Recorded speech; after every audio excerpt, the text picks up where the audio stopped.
Supriana Aprilia Jabodetabek bersama teman-teman saya. Kami dari kampus Universitas Nusantara, program studi pendidikan guru sekolah dasar kelas 2. Kepada teman yang ingin bertanya, saya sebagai penanya pertama mengharapkan untuk saya sebagai di sini saya bertanya menurut Suster apa makna Pancasila dalam kehidupan beragama Indonesia? Baik, menurut saya makna Pancasila dalam kehidupan beragama di Indonesia sesuai yang kita lihat atau sesuai dengan tokoh agama yang melihatnya itu maknanya itu sebagai pemersatu di tengah sebagai pemersatu bangsa di tengah keagamaan.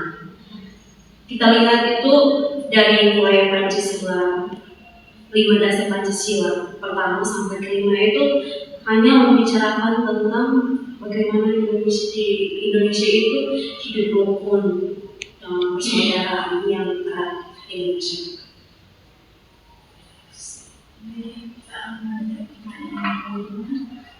Sebelum kenalan menurut saya sebagai Mr. saya bertanya menurut Suster bagaimana penerapan nilai Pancasila di dalam kegiatan keagamaan Suster. Penerapan nilai Pancasila dalam kegiatan keagamaan yang saya lakukan setiap hari itu berdoa, dan juga bukan saya saja yang sebagai seorang suster itu berdoa, tapi juga membantu untuk mengajarkan umat yang sama agama dengan saya untuk juga saling mendoakan. Dalam doa bukan saja berdoa, tapi juga harus dipraktikkan dalam kehidupan nyata seperti hidup bersama, bergotong royong bersama.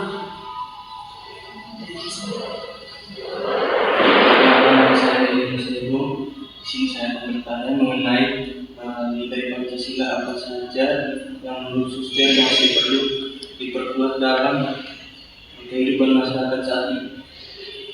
Nilai Pancasila yang harus diperkuat seperti yang kita lihat bersama itu dalam kehidupan kita sehari-hari itu selalu saja ada perbedaan pendapat, percekcokan antar agama, dan yang harus diperkuat itu sebagai tokoh agama itu mempunyai peran untuk mengajarkan atau membimbing umatnya untuk saling hidup rukun dalam kasih persaudaraan. Baik, teman-teman saya Moses. Di sini saya akan bertanya apa tantangan yang dihadapi dalam menjaga kerukunan dan persatuan di tengah perbedaan agama. Tantangan yang harus dihadapi dalam kerukunan perbedaan agama itu seperti yang tadi saya bilang, yang kita lihat dalam kehidupan yang setiap hari itu pasti saja bukan setiap hari, ada saatnya itu antar umat beragama itu tidak saling menghargai perbedaannya, itu yang akan membawa dampak baik agama Katolik dan juga bagi agama lain. Bukan saja dengan sesama agama seperti saya sebagai Katolik dan juga, tapi juga dengan agama lain yang tidak menghargai. Seperti kita punya kegiatan agama Katolik, kadang kita juga tidak menghargai kegiatan agama lain sebaliknya.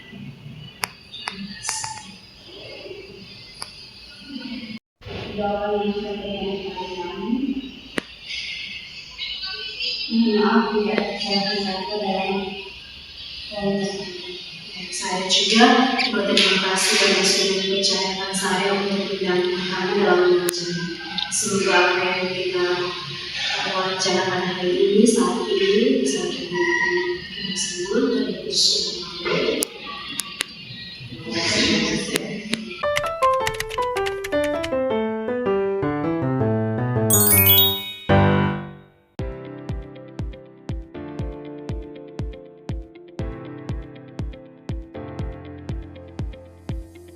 bagaimana? Apa kabar? Baik. Bagaimana? Ada perlu? Kami dari mahasiswa dari Kampus Universitas Nusa Nipah, Fakultas Keguruan dan Ilmu Pendidikan, Program Studi Pendidikan Guru Sekolah Dasar. Dengan saya, atas nama Lucia Lorian Ahmimar, di sini kami ingin melakukan wawancara tentang pendidikan Pancasila. Di sini kami mohon kesediaan Bapak untuk menjawab beberapa pertanyaan yang akan diajukan. Lebih baik saya mau tanya dulu, adik-adik semester berapa ini? Semester 2. Baru semester 2 ya? Nomor semester 3? Ya. Baik. Silakan. Sini kami langsung dengan pertanyaan. Itu akan dengan Sabtu Mat. Perkenalkan, nama saya Emilianus Ebo. Di sini saya akan bertanya bagaimana penerapan nilai-nilai Pancasila dalam kegiatan pembelajaran di sekolah. Oh ya, baik. Jadi begini, adik-adik semua, penerapan nilai-nilai Pancasila kita terapkan di sekolah ini, kesehariannya kita mulai dari KBM, baik itu di kegiatan aktivitas kita di sekolah itu, mulai dari jam pagi sebelum masuk kelas, biasanya kita briefing anak-anak, kita apel dulu, kita beri nasihat dulu, mereka berdoa dulu, baru kita bawa mereka ke kelas. Sampai di kelas diawali dengan doa dulu. Sebelum KBM berjalan, anak-anak dulu kita kasih mereka berdoa dulu. Sebagai pembuka pelajaran, berdoa dulu. Setelah berdoa, baru kita mulai dengan aktivitas KBM kita belajar seperti biasa. Dalam proses belajar mengajar di kelas itu tentu ada nilai-nilai Pancasilanya. Ya, salah satunya misalnya bagaimana tata cara, kesopanan dalam berbicara baik dari guru atau dari siswa, itu terus kita praktekkan di kelas. Nah, itu menunjukkan sikap bagaimana baik itu siswa atau guru memiliki nilai-nilai Pancasila di dalam KBM itu, terutama di dalam kelas. Begitu. Apa lagi? Selanjutnya saya berikan kepada teman saya. Oh iya. Baik, perkenalkan nama lengkap saya Mariana Serpis. Saya langsung saja di sini saya ingin bertanya, menurut Bapak, program atau kegiatan apa saja yang dilakukan sekolah untuk menanamkan nilai Pancasila kepada siswa? Baik. Kalau tentang program di sekolah itu yang memiliki makna Pancasila, itu salah satunya itu kita melakukan kegiatan doa rutin setiap hari. Bahkan di sekolah ini kami buat dijadikan gereja kecil. Jadi setiap akhir pekan itu kita undang romo atau misalnya frater, kita doa di sini. Ya, kita bakti. Kadang-kadang kita buat kegiatan Ekaristi, kadang-kadang kita upacara sabda biasa.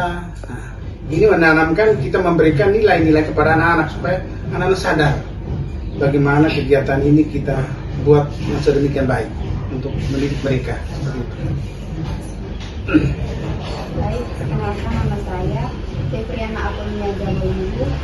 Ini saya ingin bertanya, menurut Bapak, bagaimana kondisi dunia pendidikan saat ini jika dilihat dari perspektif nilai-nilai Pancasila? Baik.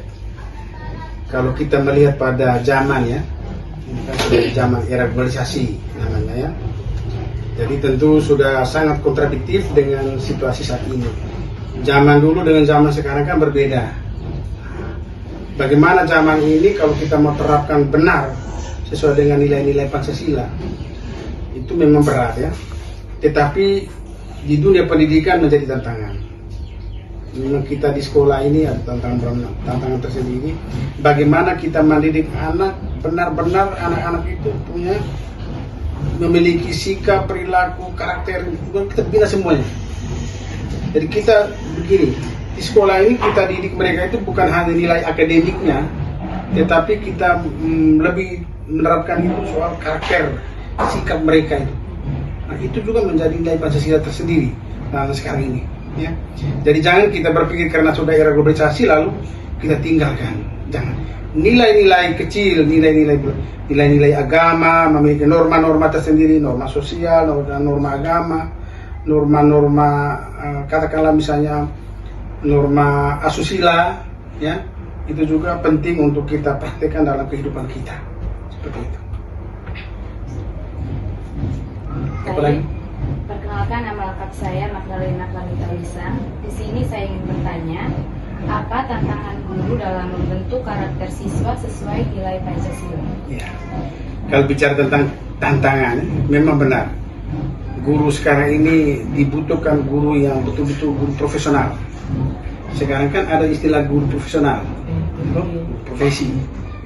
Nanti kalian juga demikian. Kalian kalau besok-besok misalnya kalau sudah terjun ke dunia pendidikan, dunia lapangan kerja, nanti ada lagi tantangan. Satu yang perlu Anda miliki adalah memiliki sertifikat pendidik.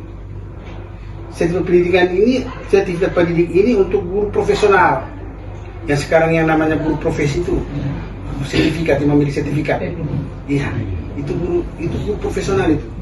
Dan sekarang kamu punya kalau hanya ijazah pendidikan saja belum profesional, belum. Nanti ada lagi satu ijazah lagi yang namanya punya sertifikat pendidik. Itu baru guru profesional. Tantangannya. Ini untuk apa? Maksudnya apa? Maksudnya ini supaya guru memiliki karakteristik tersendiri untuk mendidik anak. Punya latar belakang. Jangan sampai guru hanya dibilang guru tapi tidak punya dasar hukum. Ini juga tantangan sekali. Jadi ada kalau kamu belajar di kuliah itu mungkin ada namanya ilmu pedagogik, ada ya, ada tuh itu. Nah, itu ada itu. Jadi itu yang penting untuk guru memiliki sikap karakteristik. Tetapi satu penting lagi adalah pedagogiknya itu. Yang paling penting untuk kamu miliki. Kalau tidak nanti kamu kewalahan terjun ke dunia pendidikan. Tantangan sekali. Ada yang lain? Baik, berikutnya. Perkenalkan, saya atas nama Matius Moses. Jadi di sini saya akan bertanya, kalau boleh tahu apa harapan Bapak terhadap pendidikan di Indonesia ke depan? Ya, kalau bicara tentang harapan, tentu kita sebagai seorang guru ya, kita mengharapkan sekali pendidikan ini akan berjalan dengan baik untuk ke depan. Itu menjadi seorang guru ya. Karena seorang guru tidak mungkin dia mendidik anak untuk menjadi anak pencuri. Tidak ada. Atau menjadi anak pemabuk, tidak ada. Itu contoh konkret saja toh. Tentunya menjadi guru ini ingin mendidik anak itu memiliki sikap dan karakteristik yang baik dalam kehidupan bermasyarakat. Ya. Bermoral salah satunya ya. Nah, memiliki pengetahuan, apalagi sekarang kan ya zaman IT ya. Zaman now sekarang kan bagaimanapun juga zaman IT ini kan paling tidak kan harus guru memberikan teladan kepada anak yang memiliki pengetahuan dan teknologi yang tinggi supaya dia bisa menangkap apa yang perkembangan zaman terjadi pada situasi global saat ini. Seperti itu. Ada yang lain? Sudah habis? Oke, baik. Jadi memang ini pengalaman adik-adik, memang di bangku kuliah ini kita ini belajar ya. Belajar di bangku perguruan tinggi. Nanti sebentar lagi kita praktek di dunia kerja, dunia usaha, dunia lapangan pekerjaan ini kita diperhadapkan dengan kondisi yang lain. Apalagi masyarakat kita sekarang ini kan sudah memiliki sifat karakteristik yang sudah maju. Seperti itu saja. Terima kasih atas kunjungan adik-adik semua ya. Kembali ke kampus, salam buat Bapak Ibu guru dosen ya. Ini kami punya sekolah itu begini. Kami punya sekolah begini. Oke. Selamat ya. Siap. Terima kasih. Ya, terima kasih. Iya. Oke.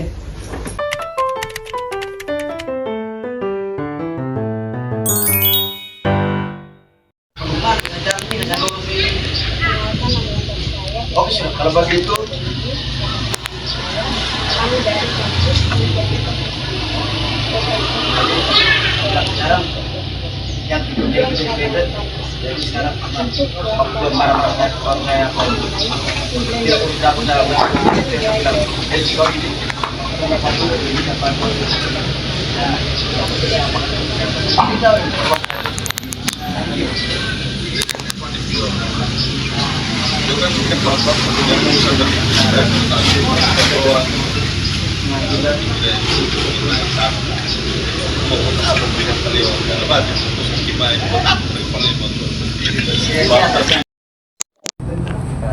Tentu tidak terlepas dari kebijakan pemerintah, kemudian hal tersebut itu jauh dari harapan masyarakat.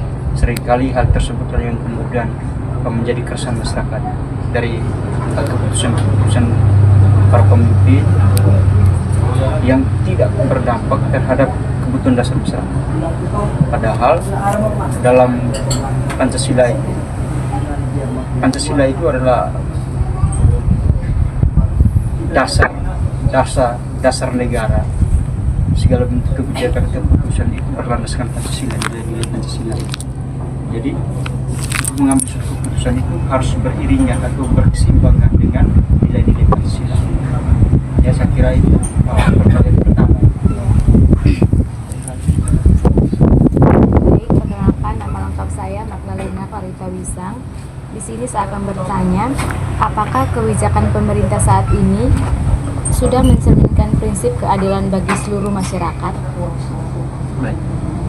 Terkait dengan kedua ini, kita ingin berhadapan dengan partai politik, misalnya menjadi seorang pemimpin, ini menjadi pertanyaan reflektif sebenarnya. Apakah hari ini kebijakan keputusan yang diambil oleh pemerintah, apakah betul-betul mencerminkan nilai-nilai Pancasila atau tidak? Tentu ini menjadi pertanyaan reflektif. Tapi secara pribadi saya perlu sampaikan bahwa belakangan ini masyarakat merasa resah dan gelisah. Setiap kebijakan keputusan yang diambil oleh pemerintah jauh dari harapan masyarakat.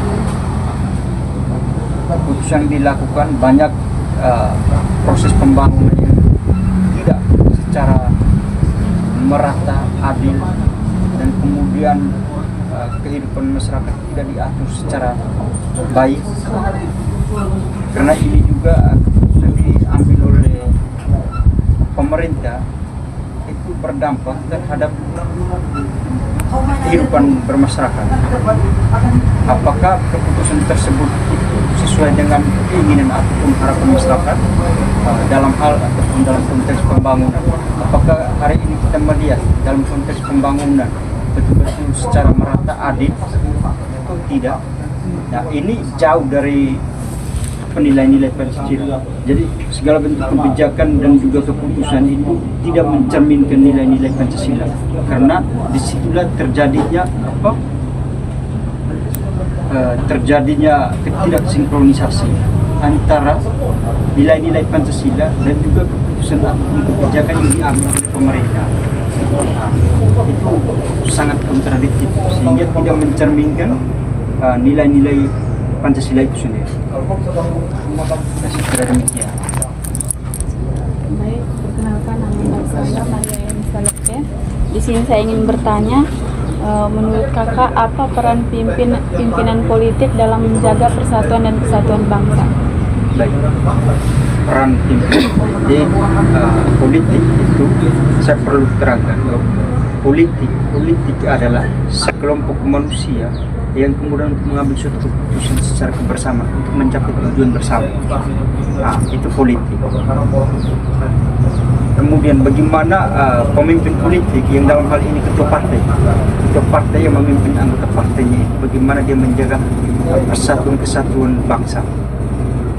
Nah, peran dia ini tidak terlepas dari bagaimana dia memberikan edukasi, sosialisasi kepada masyarakat untuk bagaimana kedepannya untuk berpolitik sehingga tidak terjadinya perpecah belahan.